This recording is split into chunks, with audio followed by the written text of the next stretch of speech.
நாட்டு அவரைக்காய் சாம்பார் எப்படி வைக்கிறது பார்க்கலாம் வாங்க. எண்ணெய் ஊற்றியாச்சு. இப்போ கடுகு போட்டிருக்கேன்.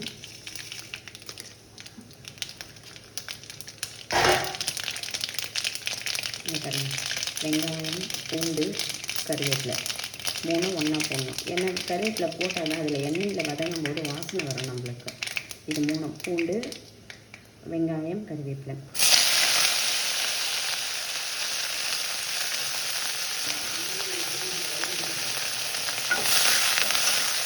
இந்த கடாய் ரொம்ப சூடு. இது ரொம்ப திக்னஸ்ஸு. அதனால் போட்டோன்னா எல்லாமே வதங்கிடும் அப்படியே. இது பாருங்க எவ்வளோ சூடு.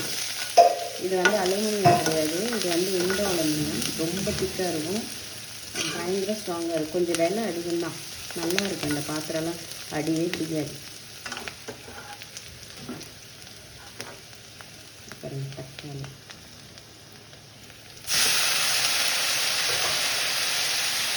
இப்போ தக்காளி சீசன் அதில் புளியை ஊற்றுறதில்ல. வெறும் தக்காளியெல்லாம் போட்டு செஞ்சுறது. ஏன்னா சாம்பார்லாம் மோஸ்ட்லி புளி ஊற்றணும்னு அவசியம் கிடையாது. கத்திரிக்காய் சாம்பார் கொஞ்சம் விடணும். அது கூட நிறைய விடக்கூடாது. எந்த சாம்பாருக்குமே கொஞ்சம் புளி விடணும், நிறையெல்லாம் ஊற்றக்கூடாது.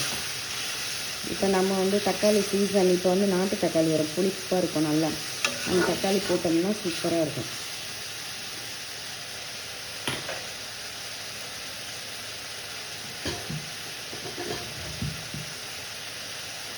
சேர்த்து போட்டுக்கலாம்.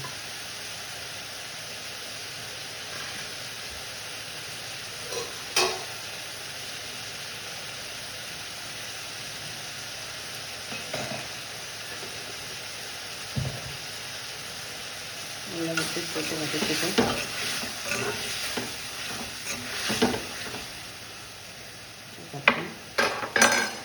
அவரைக்காய் போடலாம். அவரைக்காய் கட் பண்ணி வச்சுருக்கேன். எப்போவுமே சாம்பாருக்கு அவரைக்காய் பெருசு பெருசாக போடணும். பொரியலுக்கு மட்டும்தான் குட்டி குட்டியாக பெருசாக போடணும். இது சாம்பாருக்குன்னும் போது எடுத்து சாப்பிட்றதுக்கு நல்லாயிருக்கும். பெருசு பெருசாக போடுங்க. இந்த கரை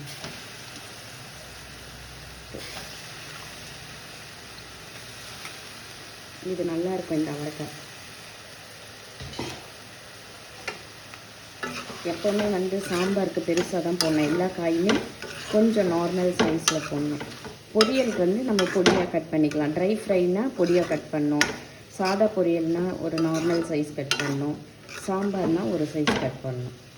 எல்லாத்துக்கும் ஒரே மாதிரி கட் பண்ணக்கூடாது.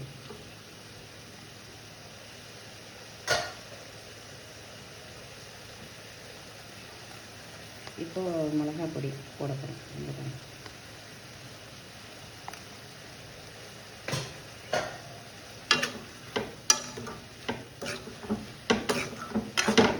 பொடி போட்டு நல்லா வதக்குங்க.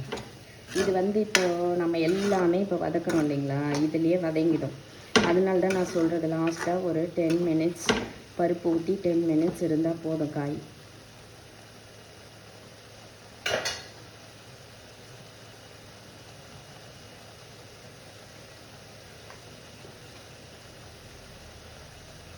பெருங்காயம்.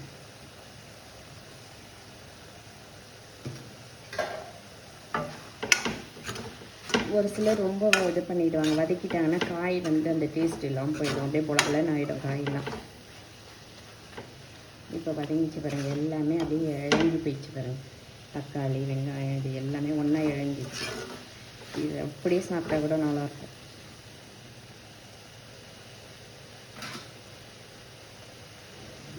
பருப்பு ஊற்றிடுங்க.